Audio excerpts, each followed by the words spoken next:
as I was out there looking for legal advice for my own business, I would browse through different like sales pages, marketing from lawyers, and I'd be like, oh, I'm actually getting a little bit anxious right now. Like I don't have my stuff in order. And I was like, these especially female business owners that are out there building their dreams, finding their freedom, their flexibility, they don't need an extra layer of stress and pain and like, oh my gosh, I want to build this thing, but it's not going to work because I need to find a contract. Like it doesn't have to be that way.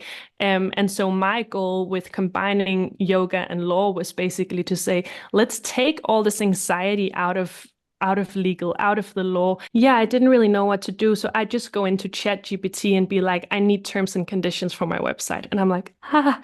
I think when any lawyer hears that, it's like, oh, don't go there.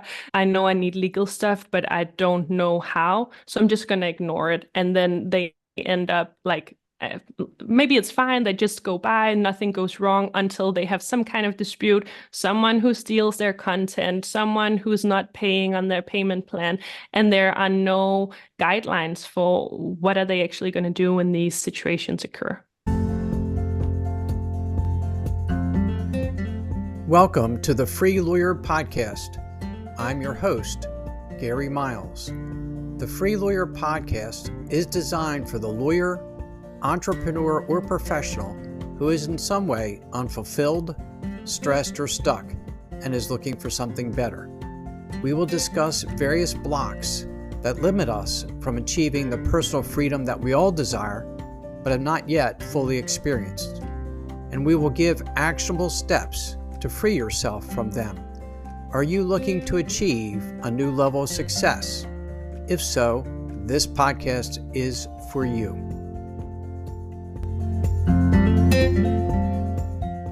Hey everybody, happy Thursday. Thank you so much for joining us today.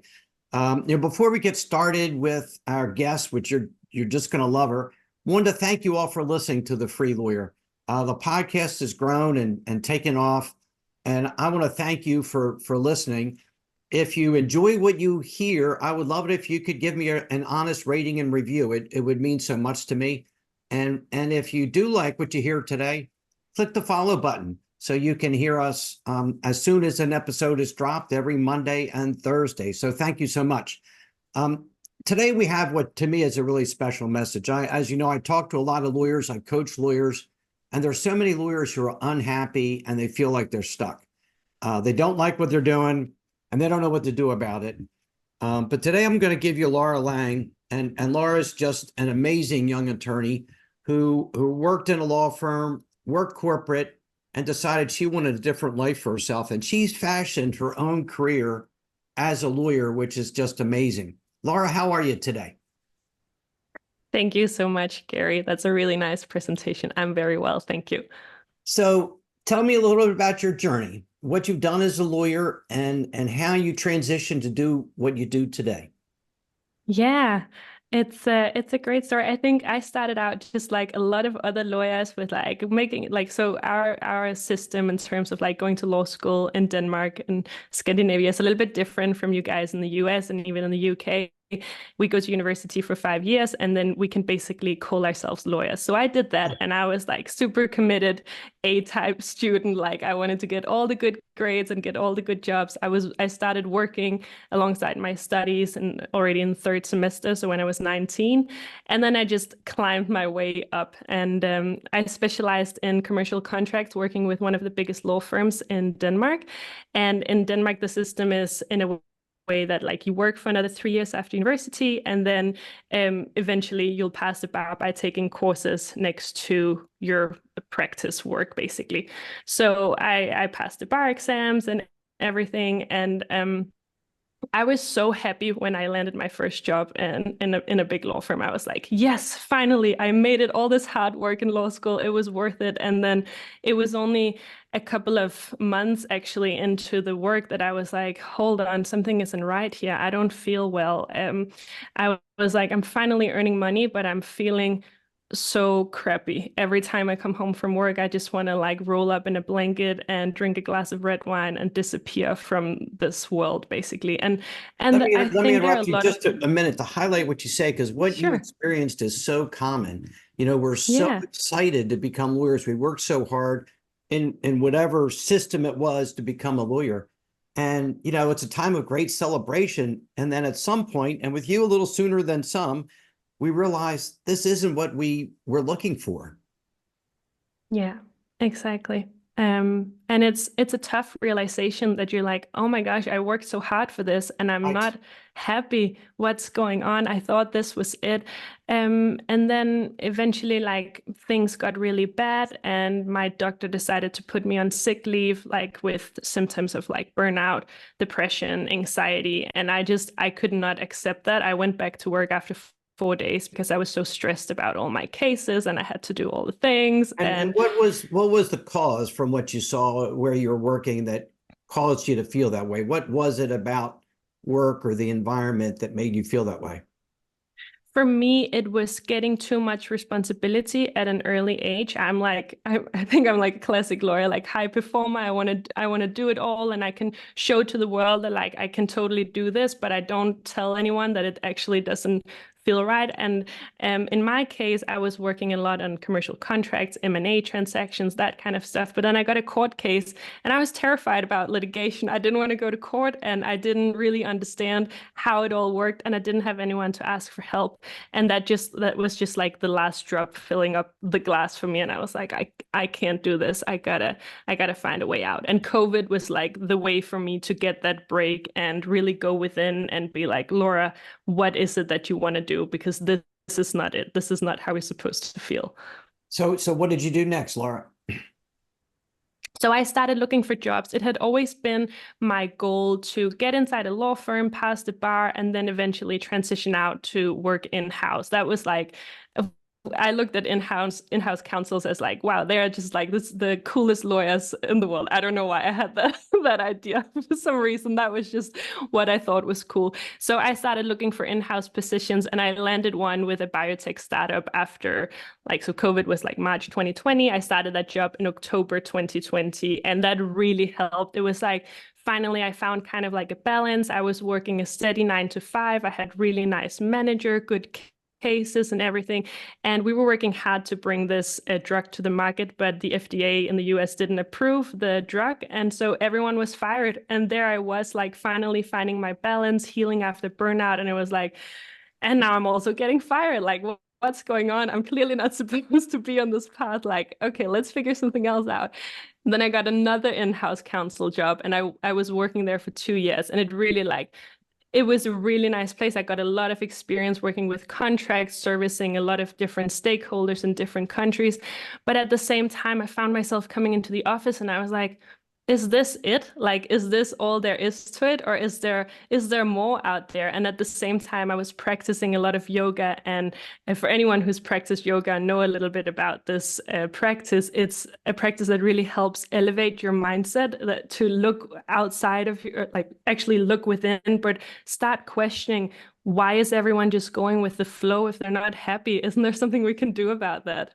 So what was it about that job? You didn't find fulfillment in it? Yeah, I think I was just like, why am I supposed to like go back and forth to an office that feels depressing and no one's like taking care of their health, and they look at me weird if I eat vegetarian food or if I want to go for a walk instead of having a lunch break to sit down in front of my laptop. And like to me, those things were like so basic.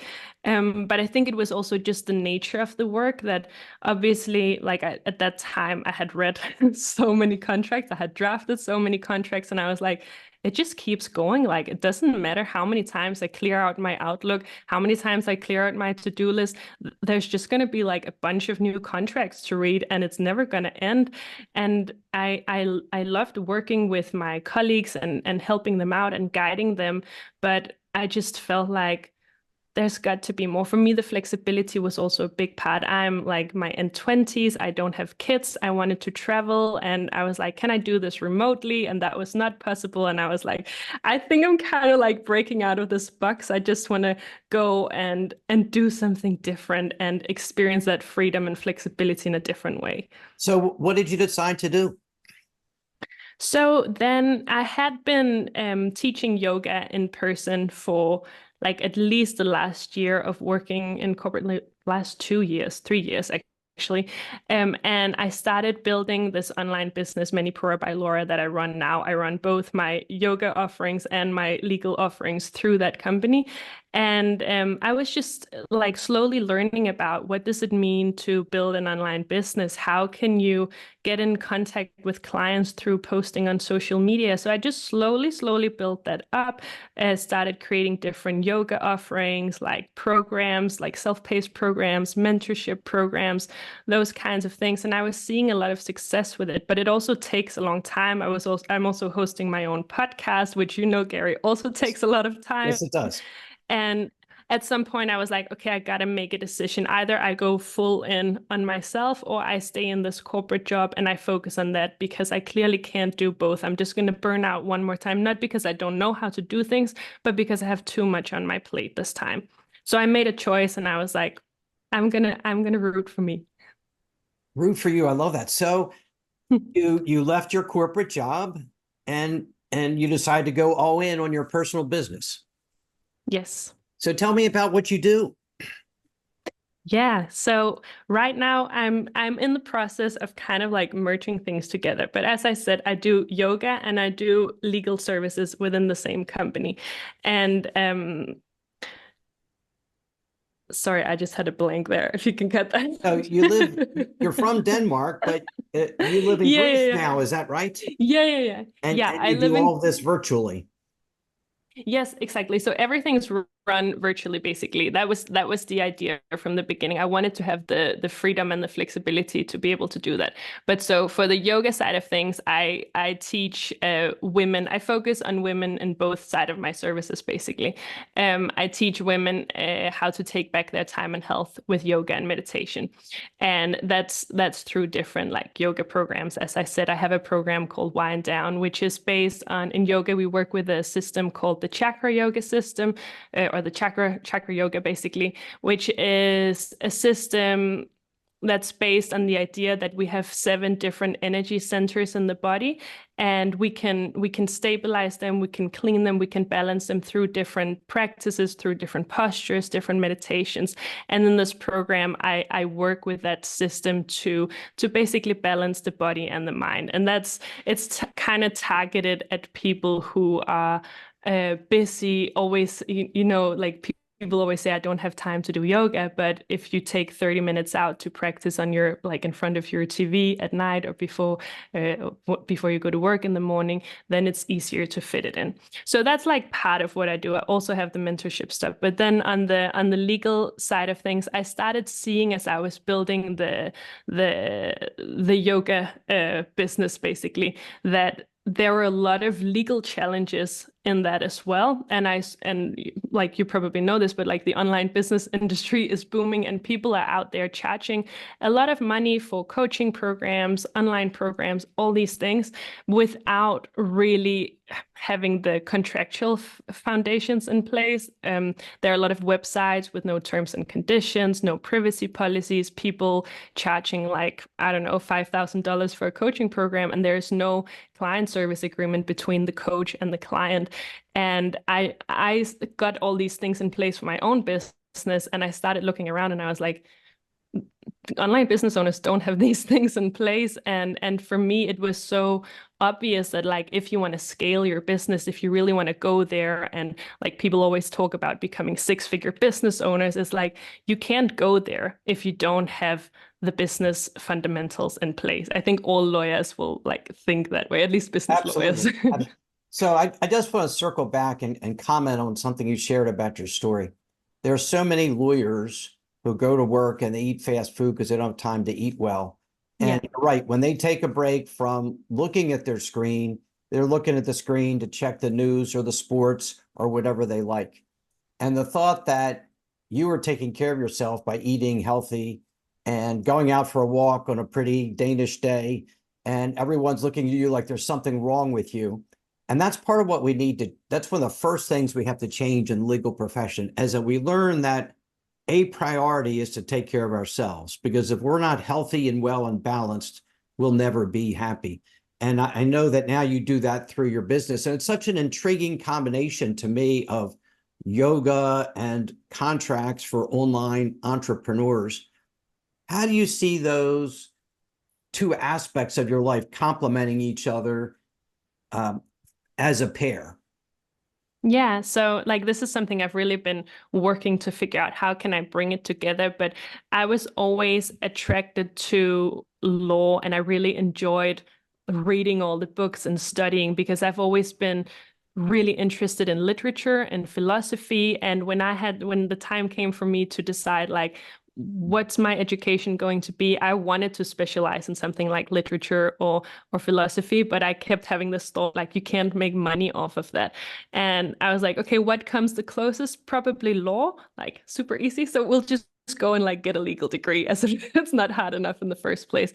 But that what I found with yoga is that of course there's all the stuff related to how you move your body, all the postures, what we call asana practice, but there's a big element of yoga that is actually philosophy, studying scriptures, texts, different concepts of how we can cultivate inner peace. And I found that like these scriptures can be very difficult to read and understand, but I basically took what I learned in my legal studies and I applied that when I was studying yoga philosophy. And I was like, this makes sense. Like it says one thing, but it's my job now to dive deeper and find the interpretation and apply that to my life. And I think that's a skill set to be able to sit with complex texts like contracts, like yoga philosophy, like legislation, and bring all of that together and explain it to people that do not have the time or the interest to sit down and study that kind of stuff. And what I see is, and I'm not, I want to try yoga. We've talked about that before, and I may do that. Yeah. But it seems to me one of the some of the things you gain from yoga is a sense of peace and balance, not only physical balance but emotional balance. And I think Yeah. when you help your online entrepreneurs to be protected, they can go to sleep at night with some sense of peace because they know their business interests are balanced and protected as well. Yeah. Yeah, that's exactly it. I found even for myself, as I was out there looking for legal advice for my own business, I would browse through different like sales pages, marketing from lawyers, and I'd be like, oh, I'm actually getting a little bit anxious right now. Like I don't have my stuff in order. And I was like, these especially female business owners that are out there building their dreams, finding their freedom, their flexibility, they don't need an extra layer of stress and pain and like, oh my gosh, I want to build this thing, but it's not going to work because I need to find a contract. Like it doesn't have to be that way. And so my goal with combining yoga and law was basically to say, let's take all this anxiety out of legal, out of the law, and talk about it in a way where it's like, okay, here are the fundamentals. We're not talking about huge corporations like Google and Amazon and Apple. These are small solopreneurs. They just got to make sure that the expectations are aligned with their clients and that they're protected. And that's basically it. But What but are they what are some of the most common legal challenges or misconceptions you see in your solopreneurs businesses? Oh, there's so many, but like the women I've been speaking to lately, like I just came off a call before this interview and um this business owner, she was like, yeah, I didn't really know what to do. So I just go into Chat GPT and be like, I need terms and conditions for my website. And I'm like, ha. I think when any lawyer hears that, it's like, oh, don't go there. Let's sit down and figure out how is your business set up and make sure that the terms are written to your favor. Another approach could be like, I know I need legal stuff, but I don't know how. So I'm just going to ignore it. And then they end up like maybe it's fine. They just go by, nothing goes wrong until they have some kind of dispute, someone who steals their content, someone who's not paying on their payment plan, and there are no guidelines for what are they actually going to do when these situations occur. Wow, that's wonderful. Excuse me. What are the most important things for an online business owner to protect themselves, or how do they best protect themselves? Yeah. So I would say, like, at least from obviously, I can't talk about all legal areas because that's not what I'm specializing in. No one is. But at least from a contract point of view, when I speak to these women, they all need something between like 1 to 3 different types of contracts at least. Some of them can have just a set of terms and conditions that go on their website, that go into their checkout pages that their clients can tick off. But I was also speaking to a woman yesterday who's running like more of a podcasting business. She's producing podcasts, and it becomes more like, okay, how much work are you actually doing?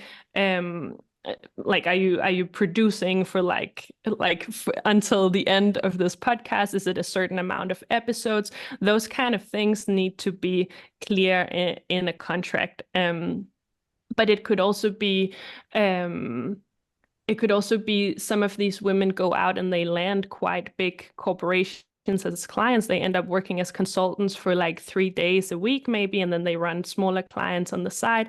But the contracts are not clear, and they end up basically becoming employees working for free. So in that situation, it's also really important to have a proper contract in place. You know, you changed your life completely from working with a big firm in Denmark to working for 2 different companies in Denmark to now having your yoga coaching online, your online legal business, living in Greece, living in a beautiful place. Denmark's probably beautiful too, never been there, but you know, you've really taken control of your life.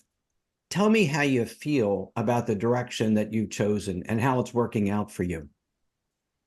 It feels amazing, honestly. I was just going, and like yesterday, I was working. I had a long work day. I had a lot of meetings, and I was like, this is a little bit overwhelming. And then my partner called me when he finished work, and he was like, Laura, pack your bag and take 2 water bottles. We're going on the mountain.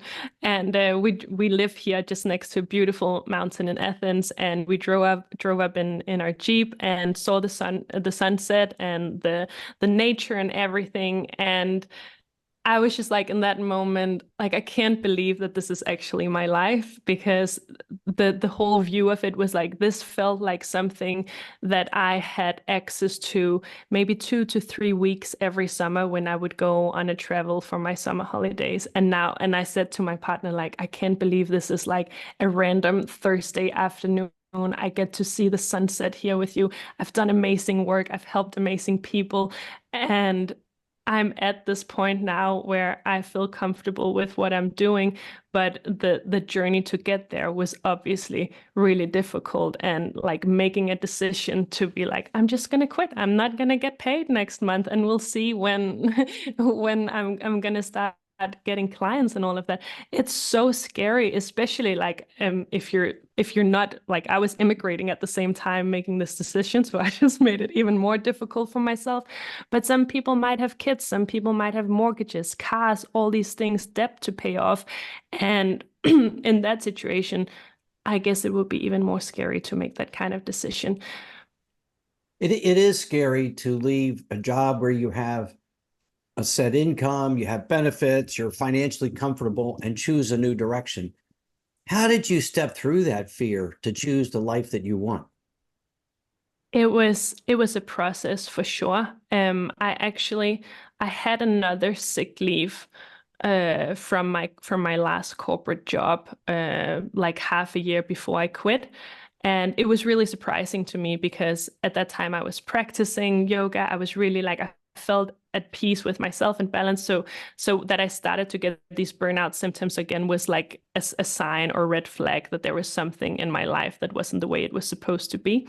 So I reached out to work with a mentor or like a coach who's specializing in the same style of yoga, hatha yoga, that I teach.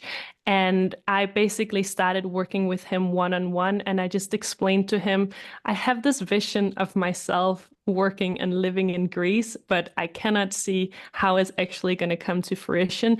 And we started studying yoga together. He was guiding me through this transition. He gave me different meditations to work through, different mantras to work through, and we studied the philosophy together. And slowly, with his guidance and with the guidance of a business coach as well, because one thing is the personal struggle, the other thing is like, how are we actually going to get there financially, business-wise? With these 2 people guiding me through, holding me through it all, I managed to make the decision. Wonderful. The 2 things I want to highlight about that was the fact that you had a vision. There are so many lawyers I speak to who don't have a vision if I'll say, where do you want to be 5 years from now? They may say, I never thought about that, because they're so busy working and toiling away and working so hard. They don't have a vision of what they want their future to be. And I want to compliment you for being so forward thinking and maybe so meditative and self-aware that you really developed your own vision. And the other was that you used two coaches who helped you see, okay, this is how you can get there, Laura. These are the steps you can take. And I know I've seen with the lawyers I coach,